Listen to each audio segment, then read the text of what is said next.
Hi. I haven't seen you in a while. This is a good day. You all have just heard the terrific news from the president that after 15 months of war, Israel and Hamas have reached a ceasefire and hostage deal. This deal will halt the fighting in Gaza, surge much needed humanitarian assistance to Palestinian civilians who have been living in dire conditions, and it will reunite the hostages, including Americans, with their families after more than 15 months in captivity, experiencing unimaginable suffering.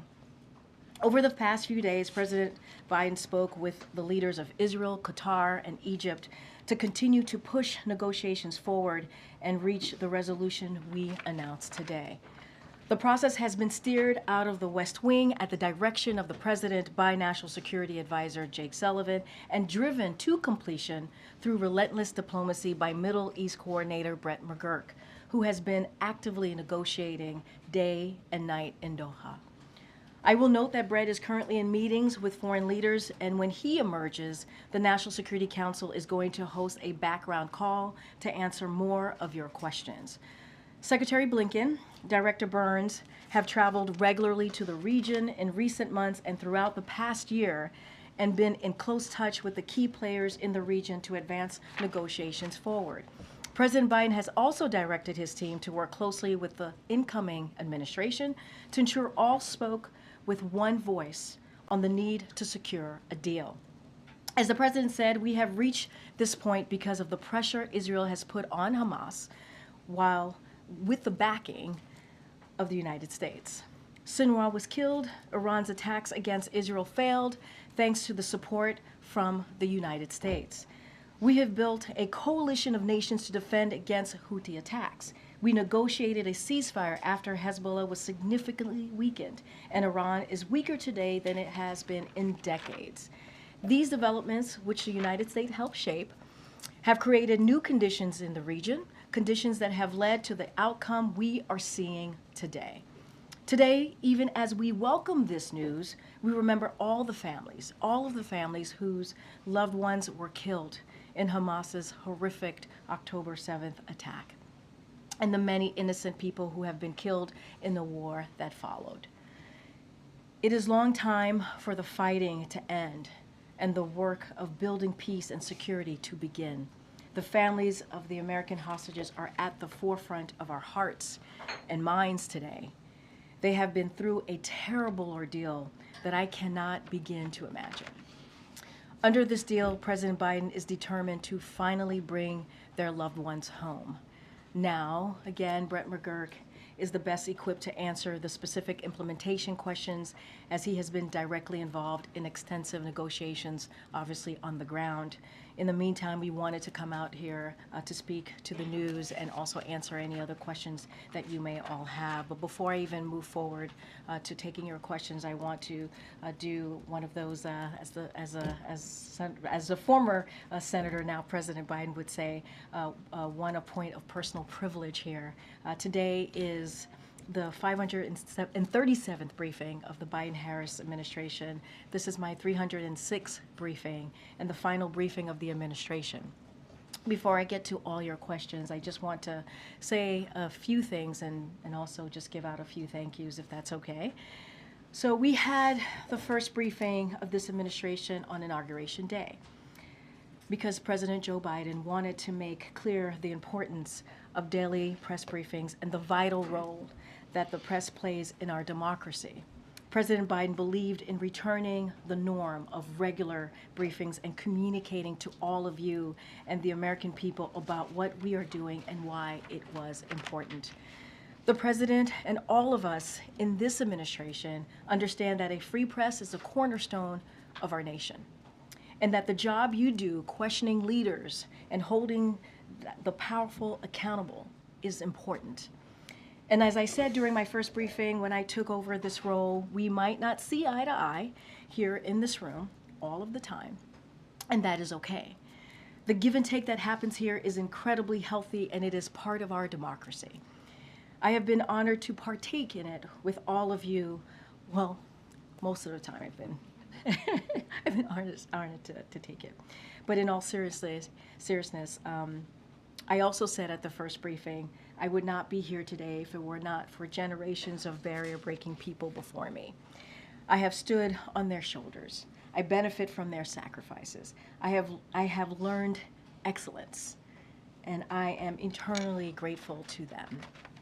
And now I will pass the torch. It is my sincere hope that while I may be the first for many things at this podium, behind this lectern, I am not the last.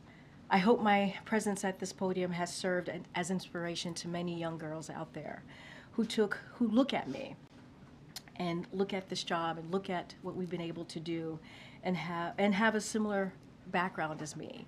And hopefully they can follow their dreams and never give up and know that you can achieve great things if you put your heart and mind and be passionate about it, no matter how many barriers you may need to overcome.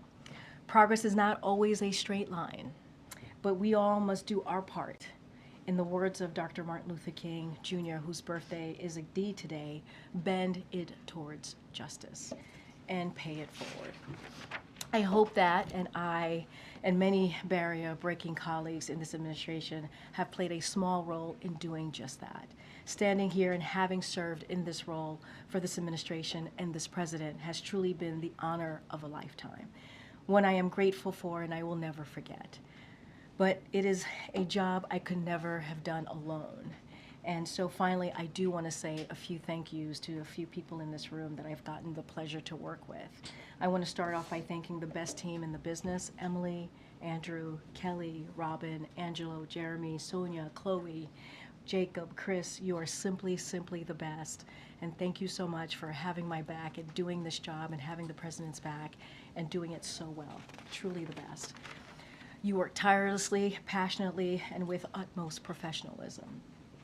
You serve the president and this nation well. I am proud to call you all my friends and colleagues. None of this would be possible without all of you. I also want to acknowledge some of the former team members who are with us today. They're spread about here in the back. And you know, as you all know, many of them left to continue to do some impressive work outside and obviously continue to do some work within the administration. Chris Vedant is here as well, who just had a baby girl. Congratulations, Vedant. I had to call you out for that, which is wonderful. You and your wife brought in a beautiful little girl. Alexandra, Silas, Allison, Angela, Natalie. It is all good to see you, and thank you for all that you have done. Thank you for your service. And Jen Saki, who's in the back, thank you so much. I see you, and I'm so grateful that you took the time to be here. And so thank you for your kindness, thank you for your friendship, and we've missed you around here, and it's so good to see your face. I also want to thank my parents. Growing up as an immigrant family in New York, they never imagined their daughter would be standing here today. They work day and night to give me every opportunity possible. I can't thank them enough, and to my parents, sorry I didn't become a doctor, but hopefully this is okay. And to my lovely, amazing daughter, you have gone too many nights without me being around, and without me being there for school drop-offs, and without your mama around. And I can't wait to spend more time with you. I call her my pudding, so I can't wait to spend more time with you, pudding. Thank you for your love and support and your patience. And finally, I do want to say thank you to President Biden and First Lady Dr. Biden for this incredible opportunity. As I said earlier, standing at this podium behind this lectern, serving the American people and this administration has been an honor of a lifetime. And I will be forever grateful to the President for his trust and this amazing opportunity. And with that, thank you for your patience all. I appreciate that. With that, Zeke. Thanks, Karine. When will the American hostages who are being held by Hamas be released? Will they be released in phase one, or will that come in subsequent phases? And so the president answered this a little bit when he was speaking earlier today. He mentioned phase one. That's when we're going to be seeing that. All the American hostages will come out of the table. So there will be more details that Brett McGurk will share right after this briefing. But what I will say is just to give you a little bit of how it will work. So during the first phase, which will begin on Sunday, the fighting will stop. Hostages will begin to be released, and aid will surge into Gaza. During these weeks, the second phase of the deal will continue to be negotiated to bring a permanent end to this war.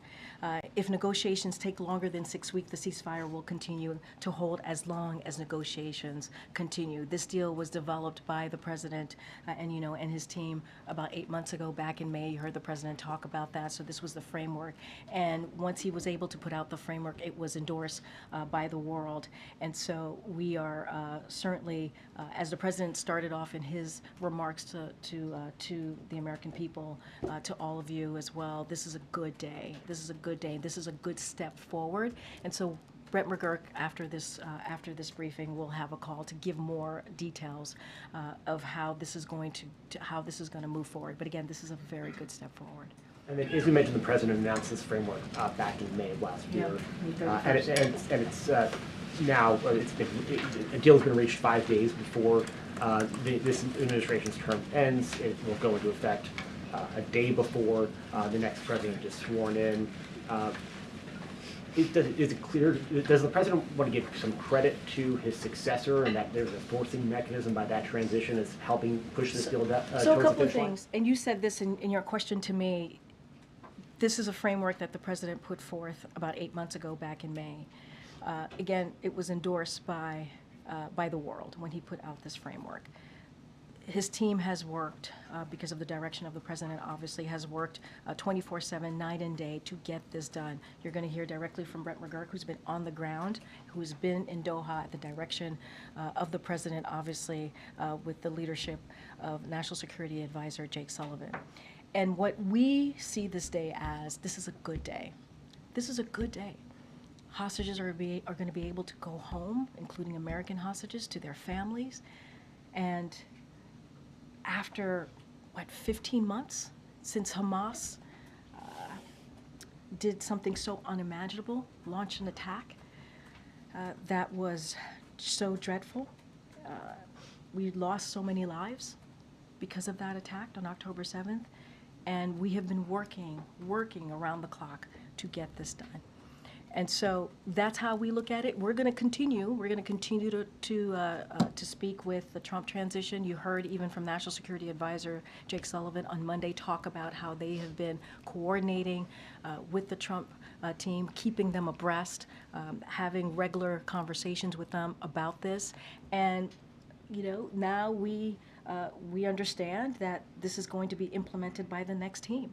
And so we're going to continue to work with until January 20th, we're going to continue to work closely with the Trump transition team. We have to remember what we have seen from this president over the last 8 months, since 15 months, as we're talking about this particular matter. That's what American president does. That's what they do. And that's what we've seen from this president and his leadership. And you mentioned that this deal will be implemented by the next president. There's coordination between the White House and the incoming administration. Has the president spoken at all with his successor? And outside of the very brief ceremonial tea that they will have on the morning of the 20th, does he plan on having a more substantive conversation with him about his strategy and the briefing and the relationships that went into this agreement? Well, Zeke, I will remind you, when he invited the President-elect Trump to the White House, they met for more than 90 minutes. And that's a pretty long time, significant time to have a heart-to-heart, a bit of a conversation. So that happened, as you know, right after the election. I don't have anything to read out at this time of upcoming conversation or conversations that's happened since their meeting in the Oval Office. But again, the Trump transition team and our team have been in constant communication, having these conversations, keeping them abreast. This president made a commitment. He made a commitment that he wanted to see a peaceful transfer of power, something that he didn't get 4 years ago. But he wanted to make sure to continue that tradition and do a peaceful transfer of power. That's what you have seen. He wanted to make sure the transition was effective, efficient, and that's what we have provided. And like I said, we're going to be in close touch with our team and their team in the next couple of days. And just lastly, on a different topic, you've said the president has been weighing preemptive pardons for all sorts of officials who he fears may be targeted by the incoming administration. Has he made a decision? And given that this is the last briefing, if he were to decide to issue those pardons, could you commit now that there'll be an opportunity to ask questions of the outgoing administration before noon on the 20th about any presidential actions? I don't have anything to announce. You are correct. You could expect more pardons. I'm not going to go into details of what that's going to look like. It is not unusual for a president to do that. And so you should expect that from this president. I'm not going to make any commitments right now. I'm not going to lock ourselves into a potential another opportunity to ask questions about the pardons. But what I can say is stay tuned, and there'll be more to share. And I'm sure the president's going to want to continue to engage with all of you in the next couple of days. Okay, I haven't seen you in a while. Good to see you. It's good to see you, and thank you so much for taking our questions so often. Thank you. I Really appreciate appreciate it. Thanks, Regina. So, in terms of implementing the terms of this agreement, how confident is President Biden that the incoming administration will do that, and have they offered any assurances that they will carry them out? I think there's a commitment to move forward with this deal. I think there's a commitment to make sure that there's an end to this war. Obviously, hostages are going to be coming home. Obviously, we've been in very close touch with the Trump transition. And the president was asked some variation of that question moments ago after he spoke, and he said he is very much indeed confident. So look, we understand this is going to be implemented by the next team, as I just stated. We are going to work closely, in close coordination with the Trump team. As the president has said, and I have said also moments ago, we want this to be in one voice, right? I think that's what you have seen in the past couple of weeks, how we have moved forward in one voice.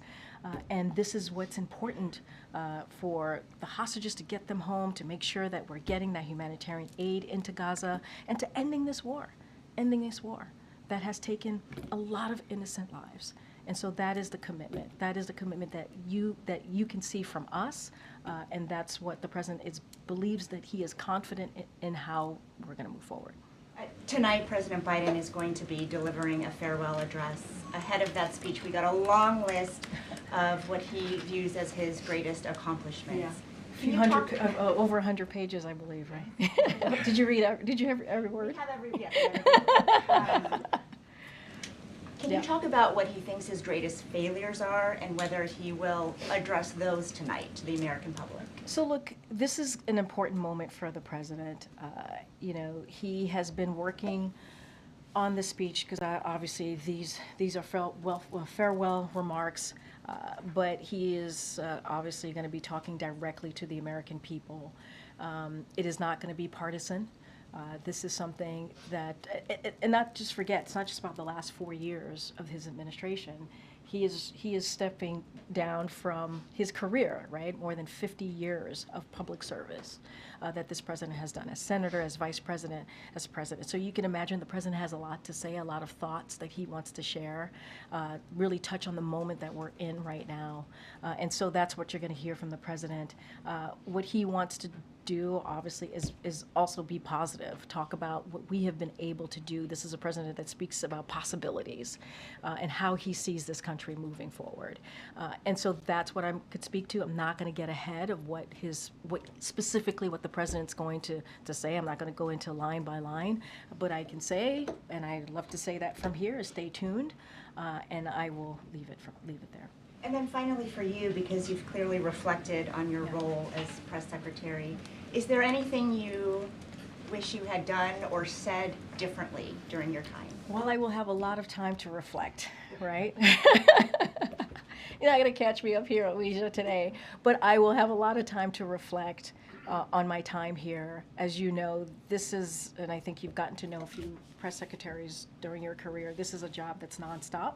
There's not a lot of time to reflect. It's always, we have to do the job, we have to speak on behalf of the president, we have to make sure that we're communicating with all of you.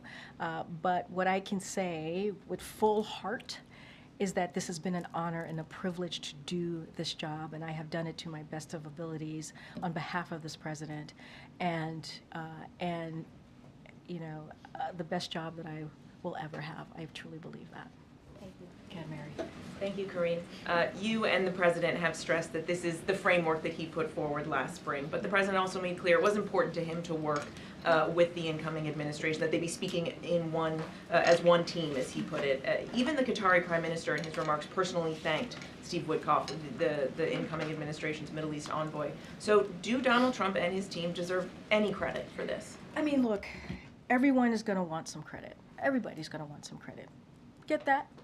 That's how this goes when something good happens. Not unusual. It is not unusual at all. What I can say is the president got it done, right? That's what I can say. And what I could also say is that, and you said it in your question to me, is that there was a framework that was put forward, and it was put forward by the president back in May 31st of last year, and it was endorsed by the world. And you see a president that has done everything that he can. This is someone who has foreign policy experience, decades of foreign policy experience. He understands what it means to bring people together. He understands what it means to get a deal done. He also said in his remarks how difficult it was to negotiate. Negotiating is incredibly hard, and this wasn't easy, but we got it done. And so, this is someone who speaks from experience. And this is, again, not an easy thing to get done. But as we've said, and I've said multiple times, and I think Jake Sullivan said this obviously recently when he was here on Monday, we were able to work closely with the Trump transition team and coordinate with them. But again, this is a framework that the president put out, and negotiations aren't easy, and this was one of the toughest negotiations that he experienced, and this is something that the president shared with all of you. And does the president have any plans to talk to the families of the hostages, or has he talked to them today? So as you know, the president and this administration has been in regular touch with the hostages hostage family, and have obviously always communicated with them that how much we're with them and the work, everything that we're doing to try to bring their loved one home. And we have stayed in constant communication with them. I don't have anything to read out as a call to any of the American hostages or the families at this time, but I can say that the president is, as he said, this is a really good afternoon, and our hearts go out. Our hearts go out to the families who have been waiting 15 months to get their loved ones home. And so this is a big deal. This is a big deal. And just on a slightly more personal note, on this, your 306th briefing, what advice do you have for your successor? So I was asked this question, I think, when my successor was announced, and it's pretty much the same, which is, obviously I wish her the best of luck. This is a great job, an amazing opportunity to be standing at this podium behind this lectern and to go back and forth with all of you and speak on behalf of this president, the president of the United States. There's nothing like it. And I hope she enjoys the job. I hope she continues to do this, what we've been doing for the past almost 4 years. And I truly wish her well. The decision the president made to include Steve Witkoff, how did that come about? Look, that is, I'm not going to... And why did the president do it? Well, look, this goes back to what the president said right after the election. A peaceful transfer of power. Again, something that he didn't get 4 years ago. And wanting to make sure that we had an effective, efficient transition. That's what it looks like. The president is basically leading by example. That's what he's doing.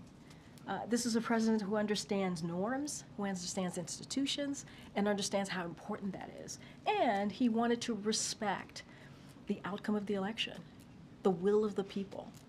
And that is what you've seen this president do. At any point, did the president think maybe this deal will not be reached on his watch? The president was hopeful.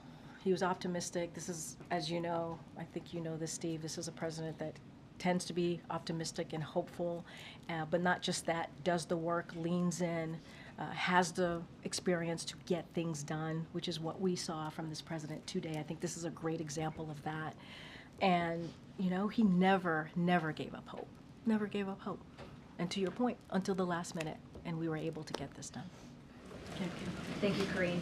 This is the second negotiated pause in fighting between Israel and Hamas. The first, as you know, was reached more than a year ago, in November 2023. Fighting then resumed just a few weeks later. So what confidence does the U.S. have that this time will be different? We are going to have confidence, right? I think it's important, stepping back. Negotiations are hard, they're difficult. This was a difficult one. This took multiple sides to come together. The president, as you know, spoke to Qatar, the leader of Qatar, Egypt, and even Prime Minister Bibi Netanyahu recently. And this is what diplomacy looks like, having those continued conversations, making sure that voices are heard, and having those tough back and forth. And so we have to be, I think it is important to also be confident in that we can continue to get this done. And, you know, Steve just asked me, why did we bring in Witkoff? Why did we bring in the Trump? This is why. Because we know that there has to be a continuation of this. We know that this first phase is about to start. There's going to be a second phase, and it's going to continue. We got to get to a place where this war is done permanently, ends permanently. And so bringing in the Trump administration, coordinating with them, and making sure that they're having the information that we all have, we are hopeful that this will continue. Under the framework, negotiations for that phase 2 would need to begin within a matter of days after phase 1 begins. What is the White House's view of the commitment of the incoming Trump team and the competency of the Trump team to go through those negotiations and get a phase 2 and beyond? So I would refer you to the National Security Advisor. Jake Sullivan talked about his relationship and back and forth with his counterpart and how that has gone very well.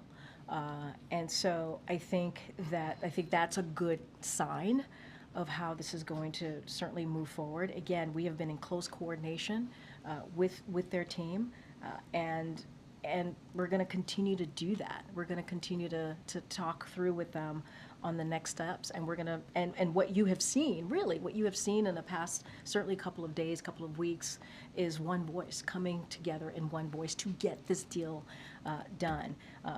You know, I think a lot of your questions obviously go to the transition team, and they can certainly answer and speak for themselves. But what we can speak to, what I can speak to, is what we've been doing, what we have actively done for the past couple of weeks to get this done in unison, to get this done in a way that that when the transition happens, we have that confidence that we can move this forward, continue to move this forward. More light on other officials from the incoming administration that you and your colleagues in the West Wing have been hosting for meetings and conversations, and what those have looked like? So I can't shed any light on that. What I can say is that we have been working closely with the transition team. We want this to be efficient. We want this to be effective.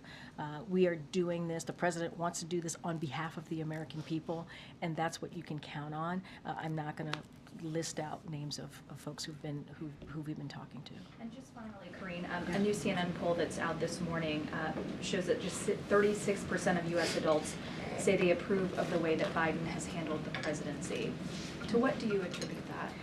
I mean, look, I've been very careful in talking about polls and not speaking to every poll. I understand this is a CNN poll. What I can speak to is what the president has done to get things delivered for the American people. If you think about beating big pharma, if you think about lowering healthcare costs, bringing manufacturing jobs back, or manufacturing back here more broadly, if you think about insulin, capping insulin at $35 a month for seniors, all of those things that I just listed out are very popular with the American people. They are. And that has always been at the forefront of the president's mind. What can he do to deliver for the American people on the needs that they care about? And that's the type of economic policy that he put forward. That's what he wanted to make sure we didn't leave anybody behind. And many communities have felt that they've been left behind. That's why we talk about building an economy from the bottom up, middle out. That's been his focus, and you can see the results. More than 16 million jobs created. When you think about more than 20 million small businesses started, people don't start small businesses unless they feel confident about the economy, and those two go hand in hand. And so, look, we're going to continue to do the work. Continue to make sure that we do everything possible in the last couple of days to deliver for the American people, and that's the president's focus. Let's not forget, when he walked in, there was a pandemic, once in a generation pandemic, and he turned that around. And so the president's gonna address the American people later today, farewell address, and he'll certainly have a lot to say. Go ahead, Jojo. Thanks, Karine. Yeah. Last time I'll be able to say that. I know. Thanks for taking questions these last couple of years. Thank you. Yeah, President-elect Trump, in a social media statement today, said the ceasefire deal could only have happened as a result of his election victory. What's your response to that assessment? Do you agree with that? Disagree? Look, I think the president was asked some version of that question. I think that was the first question that he got after he spoke. And I said this, everyone's going to want to take credit. That's how these things work. But the fact of the matter is, in order for this deal to have been done, there needed to be a framework. The person who provided that framework was President Joe Biden. And we have been working on this for some time. It didn't just come together in the last couple of days. It didn't just start the last couple of days. And so, and not only that, he put together a framework. It got endorsed by the world. That's not an easy thing to do. And, and so that's part of the first thing that he was able to do. The second thing that he was able to do was support Israel. And by supporting Israel, that badly weakened Hamas. You saw what happened to Hamas's leadership. And what we were able to do to the backers of Hamas. And so all of those things mattered. Our support and what we were able to do, how this president stepped in, matters. And now we are in a situation where we're going to pass this over to the incoming administration. A lot of this is going to be implemented by the incoming administration. That is why we worked very closely with the incoming administration. And again, that is what an American president makes. And secondly, President Biden's going to be spending his final full day of his presidency in Charleston, South Carolina. Can you discuss what he's going to be doing there? We'll have more to share on that, and I don't want to dive into that right now, but we'll certainly have more to share on what that will look like his last couple of days. Get Karen. Just two quick ones. Does the president intend to leave a letter for President-elect Trump before he leaves office, as Trump did for him? Well, I guess we'll see. We'll see. I don't have anything. That's going to be up to the president. I don't have anything on that. But it's a good question. I'm curious, too. And after Monday, what is the president's plan? What are he and the First Lady doing when they leave Washington on And Monday? we'll have more to share on that as well.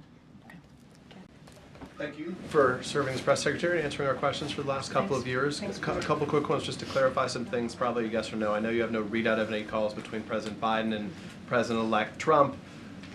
Just declaratively, can you say, no, there has not been a call between them or in any of the last 2 weeks on this specific topic of Israel? Look, I have not asked that question, so I don't want to get ahead of myself here.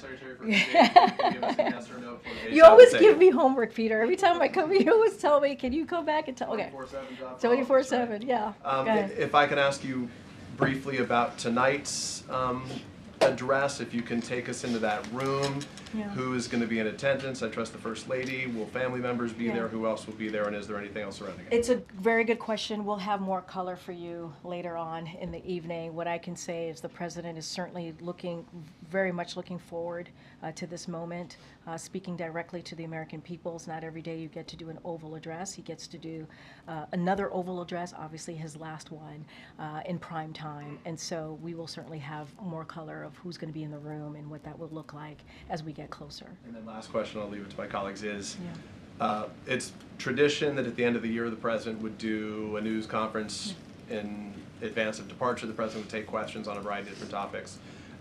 What was the decision making? Why did this president decide not to do either of those before his departure? I think the president, especially in the past couple of days, has been very much engaging with all of you, taking questions. He did it today. He himself wanted to stand up a moment to talk about the economy, but also take your questions just a couple of days ago. That is something that he wanted to do, and your colleagues took. Wait, let me finish. Your colleagues asked some really important questions that he was able to answer, an array of questions.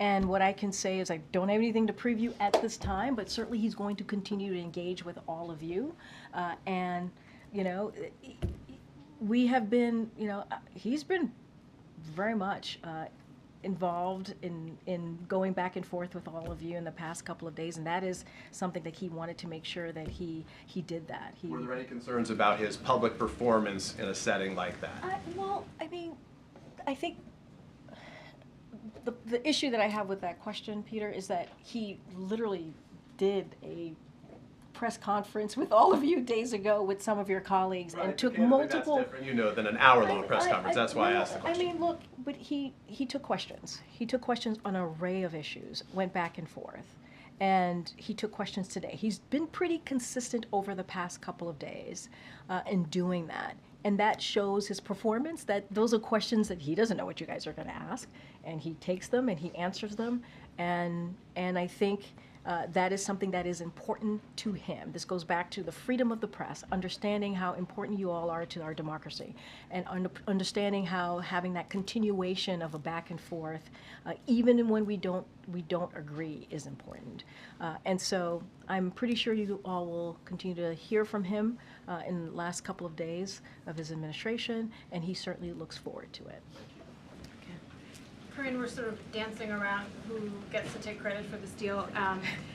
No one's dancing around here. Colleague at the State Department briefed our colleagues that President Trump was critical in getting this deal over the line. Do you not agree with that statement? I mean, look, I'm not going to speak to a random person. I don't know who this person is. I'm not going to. Oh. What I can say is, look, obviously Matt Miller will speak for himself. What I can say is there are steps that were taken here that is really important and critical, and that started with this president starting a framework that was agreed upon by the world back in May. And that was because of this president. That was because he was able to lay out his thoughts, his thinking on how to move forward with this negotiation. What I said before, this is someone who understands foreign policy as I'm talking about the president. He understands how difficult it is, and this was not an easy one. And so he has the experience. He was able to get that going, to get that started. So this has been going on for some time. It has. I mean, that's just the reality of it. That is just the facts of it. Have we been coordinating and working closely with the incoming Trump administration, their transition team? Yes. And we've been very forthcoming about that. But the fact of the matter is, it took someone who has the experience that this president had to get this going, to get this moving, to understand what negotiations look like. And that's what this president was able to bring to the table. And it got done under his watch. It got done today. And then secondly, obviously this is a really big day on the foreign policy and national security front. This is your last briefing, or the administration's last briefing. Is there a reason why John Kirby isn't here to take your questions? So look, I just mentioned that Brett McGurk is going to be holding, and National Security Council is holding up a call. I think that's going to be really important. They will talk more about the implementation of this. National Security Advisor Jake Sullivan was just here 2 days ago on Monday, and I think kind of laid out a really good framework for all of this, the thinking process, how this was going to move forward. And Brett McGurk, he is on the ground. He has all of the information. He has been there at the direction of this president, certainly with National Security Advisor Jake Sullivan leading that effort. And so he's going to have a lot more information than any of us here will have, because he's been on the ground, understanding, working with the negotiators and understanding how this process has worked. So that's how this works. Go ahead. You said that you wish your successor luck. How Have you had any extensive conversations with her No, about how this job is done? Or I haven't, but you know, I'm not the only White House press secretary or soon-to-be former White House press secretary out there. So I'm sure there are many people for her to connect with and speak with, but I have not had a conversation with her. Thanks, Karine. How many Americans are going to be in the first tranche, and when will they start coming out? It's a good question. That's why Brett McGurk is going to be holding this National Security Council call. He will have all of that information. The president even said the same thing when he was asked a similar question, that we will have more details to share. And so the National Security Council, Brett McGurk, will share that with all of you, hopefully momentarily once this is done. I'm confused on why we're having the last briefing of the administration on what's been one of the defining wars of this presidency without being able to answer those questions. I just said he's going to hold a press call and he'll take your questions on that. Okay. I think that's important to hear directly from the person who's on the ground. I think that's an important thing to do, right? We were under the impression that there were folks here in the building who had those answers, who could tell us. National Security Council is holding up a call so that Brett McGurk can get on that call and take your questions. Okay. Why is it that you seem unwilling to extend any credit to Trump for this deal? Couldn't he just have said, you know, hold off until I'm in office? What I will say is that what we know to be true, what we know this process, how it has moved over the past 8 months, this is a deal that happened under the framework that this president put forward and was endorsed by the world. And this is also an administration that has had certainly the support, the back of Israel that helped denigrate Hamas, their military severely, weaken them. And we created, because of also doing that, we created the conditions for this deal. That is what has happened over the last 8 months. And we have talked closely, worked closely, coordinated closely with the incoming administration, and that is how we've been able to get to this point. And the reason we were able to do that, having that conversation with the transition team, is because this president believed in the importance of having a peaceful transfer of power, right? Of having a transition that worked for the American people and had the American people at the forefront in trying to make sure that we got this done. I guess we've heard variations of that answer through the briefing, but I guess more plainly, I'm wondering, if you'll just say your view, which seems to be that Trump gets no credit.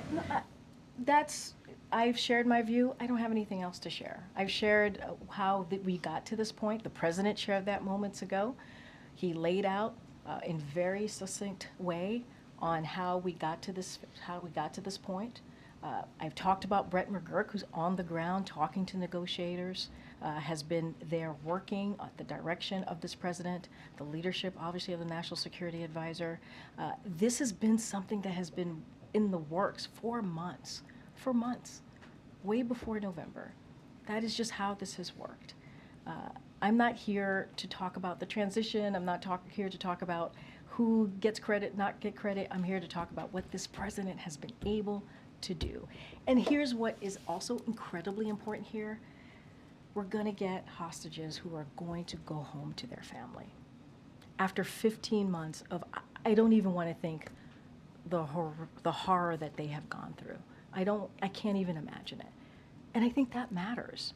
I mean, we're going back and forth about credit, but people are going to go home to their families. And that is so important. And hopefully the phases will continue and we'll get to an end of war here. And that is important. And let's not forget, increase that humanitarian aid into Gaza, because there are people there who need that aid and the assistance. I'm going to move on. Go ahead. No, I'm going to wait. No. How will you grade yourself on your goal of being the most transparent administration? Go ahead. I've taken like 3 questions. I'm going to move on. Go ahead. No answer there? Oh, go ahead. I've already taken 3 of your questions. I'm going to make sure some of your colleagues get an opportunity as well. Could you respond to the report released by the special counsel who prosecuted Hunter Biden? Specifically, he talked about Biden's claims that his son was unfairly targeted and said the president's characterizations are incorrect based on the facts in this case, and on a more fundamental level, they are wrong. He also said that politicians who attack the decisions of career prosecutors as politically motivated when they disagree with the outcome of a case undermine the public's confidence in our criminal justice system. So, I mean, a couple things there. Let's not forget why the president came to his conclusion, how he got to this point of pardoning his son. And he talked about the circumstances of this prosecution and how out of norm they were. And let's not forget there were legal experts that agreed with this president, who shared that conclusion of this president. And one of those experts is a former prosecutor, as you all know, Attorney General Eric Holder, and he was very clear. I just want to quote him. No U.S. attorney would have charged this case given the underlying facts. Had his name been Joe Smith, the resolution would have been fundamentally and more fairly a declination. Pardon warranted. And if you look at what happened here, and you look at paying your taxes, the vast majority of people who don't pay their taxes on time are not charged with criminal penalties. They're just not. They pay their penalties and fees, and that's what Hunter Biden did. And so the president wasn't alone in this, in making that. When he made that determination, he had legal experts who also agreed with how he, making this decision on pardoning his son, Hunter Biden. No concern that he undermines the public perception of the justice system. I just answered that question. I don't have anything else for you. Okay, go ahead. Hey, Karine.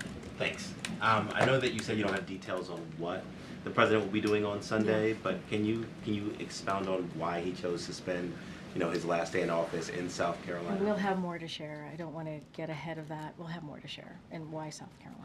Last thing. Yeah. Has the president spoke with Prime Minister Netanyahu, or does he plan to do so in the coming days? Well, as you know, he recently just spoke to the Prime Minister, and if we have more calls to read out, we certainly will do that. I know I have to start wrapping up. Go ahead. Thank you so much, Karine. On Monday, President Biden said he was more optimistic than ever about the future. Isn't he afraid or concerned that part of his legacy could be or is about to be erased by the incoming president? I mean, look, when I answered this question about, I think it was a polling question from Kayla, I also talked about, in my answering that question, how popular some of the things that the president has done. CHIPS and Science Act, bipartisan infrastructure legislation, the PACT Act, and even the provisions of the Inflation Reduction Act. And I talked about the insulin being the insulin at $35 a month for seniors. Those are things, all of those things that I just laid out are popular with the American people. And that is something that the incoming administration has to think about, Republicans on the other side of Pennsylvania has to think about. These are things that are incredibly popular. Some of them, bipartisan infrastructure legislation, CHIPS and Science Act, the PACT Act, were done in a bipartisan way. And so to undo those successes, some of the things, again, popular with the American people, that's something that they have to seriously think about. What we have done in those historic pieces of legislation that obviously is now law will have lasting effects on people's lives, lasting effect. So he's very confident about that. And one about foreign policy, because President Biden said his presidency restored the U.S. credibility in the world. Jen Psaki actually said that in her first briefing here, that he was going to do this. But when we talk to foreign leaders or diplomats around, many say that the inconsistency of the U.S. foreign policy is making it harder to work together and really trust that U.S. can be a reliable Wait, ally. say that So last what do part you again. tell The them? inconsistency, you said? Yeah, of the U.S. foreign policy. Make it hard to work and trust that U.S. can be a reliable ally. So what message do you... why are they saying that? What's the inconsistency? Well, one administration come and do a lot of Cuba and Paris and all, and then you put it back, and now again it's about to be, I mean, look, I'm not going to get into what the next administration is going to do, not going to do. what I can talk about is what the president wanted to make sure and that he got done in his 4 years here, which is restore the reputation of the United States, which he was able to do. Get things done on behalf of the American people and make sure that we really mended our relationships with our partners and allies. And that's what you were able to do. You don't expand NATO if it wasn't for this president and his relationships and his experience, right? You don't support Ukraine the way that it was supported by more than 50 countries, the way that it was able to get what it needed to really be on the ground. Remember, Kyiv was supposed to fall within days. That didn't happen. That didn't happen because of this president's leadership.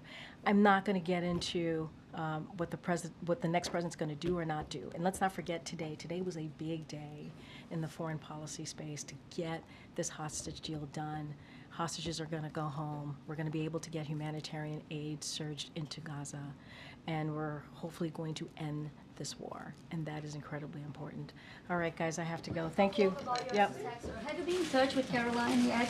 I was just asked this question. I was just asked this question. I have not been in touch with her, but I certainly wish her luck. Thanks, everybody. Why have you not been in touch with her? Come talk to me in the back. Thank you.